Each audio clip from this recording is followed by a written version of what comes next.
Bon, Vladimir Poutine lance un défi à l'Occident à propos de son missile RS-28, donc le Oreshnik, on l'appelle le Oreshnik. Donc c'est un missile qui fait 10 fois la vitesse du son, qui va très très vite, qui peut causer beaucoup de dégâts, qui peut porter plusieurs ogives. Ça rend son interception très très difficile. Et d'après Poutine, il n'y a aucun système occidental aujourd'hui qui peut l'intercepter.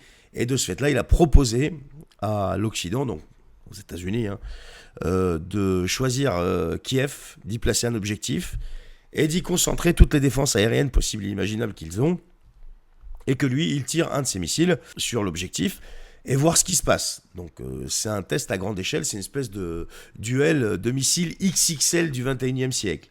Donc pas de réponse bien sûr pour l'Occident, mais moi je me suis basé en fait, si vous voulez, sur ce qu'ils disent les spécialistes à ce niveau-là. Vous savez, parce que moi je suis pas spécialiste, donc je suis allé regarder. Il y a des spécialistes qui connaissent voilà, ce genre de technologie. Et donc, est-ce que ce genre de missile est inarrêtable ou pas? Bon.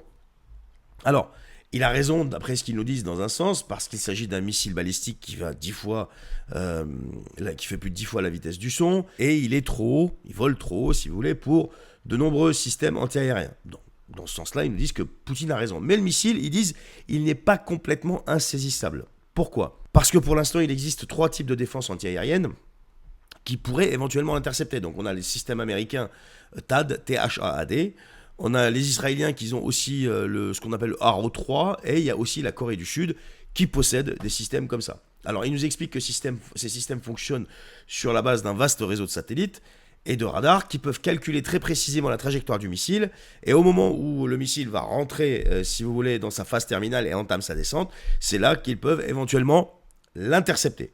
Alors, ces spécialistes se demandent si Poutine, il bluffe ou pas. Mais ils expliquent aussi donc que ce missile, donc le fameux Oreshnik, se divise en plusieurs ogives, ce qui complique non seulement son interception, mais ce qui rend encore plus compliqué, c'est que ce missile permet également d'équiper chaque ogive d'un système différent. Voilà. Donc, ou d'explosifs différents, ou ce genre de choses. Donc, c'est un peu compliqué. Alors, quand on regarde tout ça et quand on lit tout ça, moi, en tant que simple citoyen, je me pose une question qui est simple. Est-ce qu'aujourd'hui, ça vaut le coup de jouer avec le feu? Est-ce qu'on se dit, on y va, on va voir s'il bluffe ou s'il bluffe pas? On va voir si nos systèmes peuvent l'arrêter. Parce que jusqu'à preuve du contraire, c'est des gens qui habitent en dessous qui vont se le prendre sur la tronche, d'accord? Que ce soit celui-ci ou les autres des systèmes de défense quand ils vont tomber. Enfin bref, t'as compris ce que je veux dire. Est-ce que ça vaut le coup aujourd'hui de se risquer, aller voir si ce joueur d'échecs qui est Poutine bluffe ou ne bluffe pas? Moi, chez moi, la réponse est non. Il ne faut surtout pas chercher à savoir s'il bluffe ou pas. Il faut calmer le jeu. Il faut arrêter tout ça. Il faut arrêter tout ça. Mais ils n'ont pas l'air de vouloir arrêter tout ça.